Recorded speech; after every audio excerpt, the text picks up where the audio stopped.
So welcome to Midweek, Experiments in Faithfulness. This is a weekly facilitated spiritual practice with a Quaker flavor and an experimental ethos.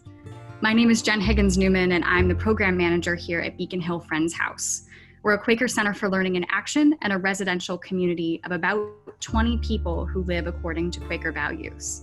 Tonight, we have Joey Hartmann with Looking for Light, a partially guided meditation on practicing seeing the light in others and ourselves, especially in dark times. Joey is a member of Lehigh Valley Friends in Philadelphia yearly meeting and currently attends Friends Meeting of New Orleans, where she lives. Joey's work as an artist and activist is a reflection of her aspiration to let her life speak, making connections between humans, the earth, and each other. Again, welcome. We're happy that you joined us. And Joey, it's all yours. Thanks, Jen. Hi, friends. It's so awesome to see all of you. Thank you for being here. I'm Joey, and tonight I'm going to share with you a little Quaker history, some imagery around light, and a practice that we can do together, which has a little bit of art in it. First, I'll say I grew up Quaker. Like Jen said, I'm a member of Lehigh Valley Friends in Bethlehem, Pennsylvania, and now I live in New Orleans and attend Friends Meeting of New Orleans. And I've really appreciated seeing how different meetings and groups of friends have found ways to continue having community during this time. And I want to thank Jen and Beacon Hill Friends House for this series. I am an artist, and a lot of my work is about connection and relationship. And I would say that my work and the way that I see the world has definitely been informed by my experience with Quakerism. If you're like me, you've had some moments of feeling overwhelmed in the past few months.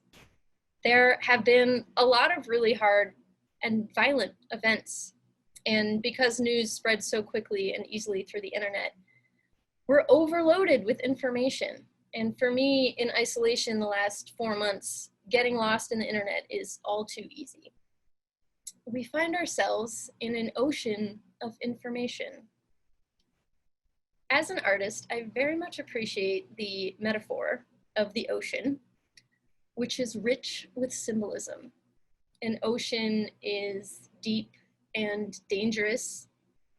Its vastness is incomprehensible. It holds entire worlds of unknowns. It's scary. The beach is calming. The ocean is terrifying. So when I think of George Fox's reference to an ocean of darkness, I'm familiar with the feeling of anxiety, of feeling lost, of feeling overwhelmed, and hopelessness. What Fox said was, I saw also that there was an ocean of darkness and death, but an infinite ocean of light and love, which flowed over the ocean of darkness. In that also, I saw the infinite love of God, and I had great openings.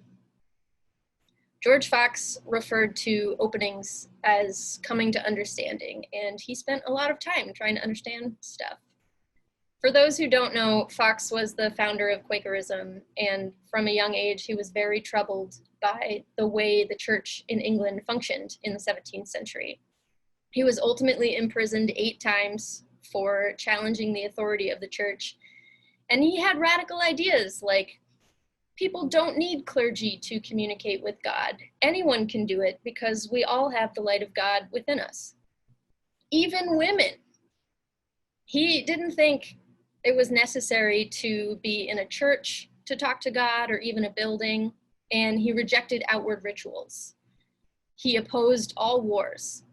He really thought the church was making Jesus's teachings way more complicated than they needed to be. And his message was trying to keep it more simple. It was basically try to hang out with God all the time, which should be easy because the light of God is within you and also everyone. He did like scripture, but he definitely gave more weight to personal experience. I know for me, the word God has become kind of loaded. So if it feels that way for you too, feel free to translate it into whatever makes sense for you, like spirit or truth or light or whatever feels right for you. George Fox had a lot of personal experiences where he was looking for and finding openings. And even though he wasn't getting lost in the internet, he definitely had his moments of feeling overwhelmed. Another famous quote from Fox is this: "Be patterns. Be examples in all countries, places, islands, nations, wherever you come. That your carriage in life may preach among all sorts of people and to them. Then you will come to walk cheerfully over the world, answering that of God in everyone, whereby in them you may be a blessing, and make the witness of God in them to bless you. And make the witness of the light in them to bless you." This quote could be taken a couple ways, but the opening that I choose to take with it is not so much about preaching literally, but about sharing your light, the light within you, to share it with everyone. It doesn't matter where or who, but share it consistently. Answer that of God in everyone. Answer their light with your light. Let their light be a blessing to you. I've always been fascinated by the concept of witness in a Quaker context. Like in the context of law, a witness is relevant to accountability. And make the witness of the light in others to bless you. See their light and let it be a blessing. I imagine witnessing or just seeing the light in someone and knowing that the light in me is accountable to their light. And of course, vice versa. We are witnessing each other's light. We are waiting in each other's light. What I invite you to do tonight is to wait in the oceans, to sit in and witness the discomfort of two oceans, the ocean of darkness, of overwhelming information that there is constant suffering. Sit also in the ocean of light, which flows over the ocean of darkness. I invite you to join me in visualizing yourself in these oceans. If you have pen and paper, you can do this practice physically, but if not, you can draw in your mind. I don't expect you to create a detailed self-portrait, and for this we are going to use cartoons, but I'm going to show you how even with a cartoon you can draw yourself. So grab your pen and paper if you have it. I am going to share my screen so you can see me drawing. I'm going to do it digitally.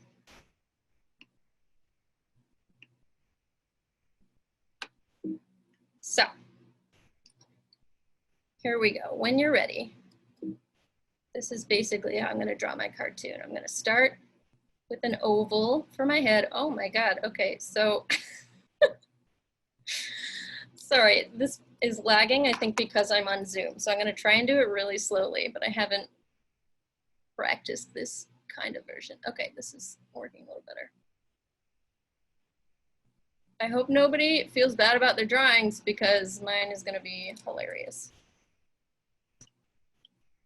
Okay, well, hopefully this works. Here's an oval for my head. I'm going to do eyes. This is a really simple way to do eyes as a cartoon. I'm going to put a nose because I have a nose, and a mouth because I have one of those. And I'm going to do my glasses.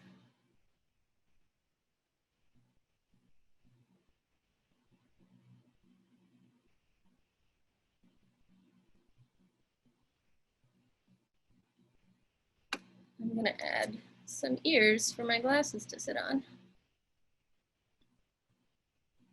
Now, I've done a lot of portraits at this point and have found that a person's hair is a really big identifier for a lot of people. It's certainly how we can present something about our identity. So think about what your hair looks like, or maybe what it usually looks like and might not look like right now during a pandemic.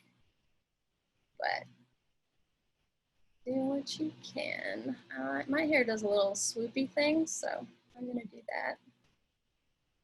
I know I'm showing off with my fancy colors, but whatever you are doing is perfect.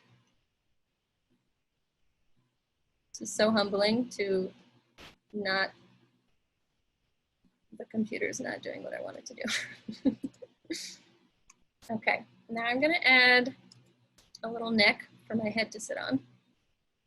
And then clothes also are a really big identifier, something that we use to show who we are. So it doesn't have to be what you're wearing right now. It could be an outfit that feels like you, something that feels like you. I like a nice boxy tank, so I'm gonna do that. And then hands are really tricky and intimidating, so feel free to throw them in some pockets like this.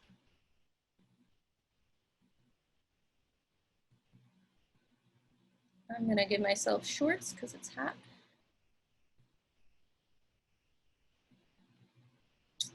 And some legs to stand on.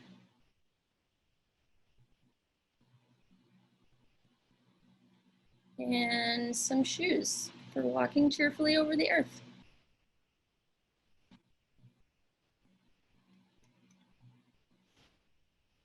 Okay, so you can add any little details that make it more like you, maybe some freckles. And just anything to touch up something that makes it feel like you. I'm gonna add a couple details, maybe some shadows because I'm fancy. All right, there I am. So take a look at yourself. You don't have to hold up your portrait, but just take a look. And hopefully you can look at this and know that it's you. And really just take a look at yourself, because how often do we really take a look at ourselves from the outside? And think about how often you give special attention and understanding to your friend, but you're much more critical and even harsh with yourself. So take a look at yourself from the outside. And okay, maybe I'll stop showing my screen at this point. So take a look at yourself. And now we're going to think about the Quaker concept of the light in each person, which is, it's broad and it's open to interpretation. It's another gorgeous metaphor. How convenient to understand the testimony of equality and peace and integrity and community by knowing that there is a common thing in each of us, one energy or power or truth. Some call it God. A connection that is true to each person, however far away that person might feel, even across an ocean, perhaps. To see that light in another is a grounding practice. It can be very humbling. It can be very difficult sometimes, especially when we feel overwhelmed by metaphorical darkness. What I invite you to do now, looking at your drawing of yourself on your paper or in your mind, go ahead and add your light, whatever that looks like for you. And it can be very symbolic. That's fine. If you feel like now that you know about drawing a cartoon, you want to do another drawing, that's totally fine. You can draw yourself as many times as you want. And when you're ready to level up, the next part of the practice is to draw someone else with you. It can be a friend you're thinking of who's having a hard time. It can be a representation of someone you don't really know. It could be somebody in a position of power who you might have a lot of trouble seeing the light in. So take a little bit more time to finish up your portrait and add anyone else that you want to hold in the light. And the next thing we're gonna do is we're gonna move into silent reflection. And I want us to sit in our oceans and reflect on seeing our own light, the light in others, and an ocean of light. If you want to keep adding anything to your drawing during this time, you can, whether that's more details to your own light or others and what an ocean of light might look like to you. So again, take a little bit of time to add anything else you want to add to your drawing. And if you're done, you can just sit in the oceans.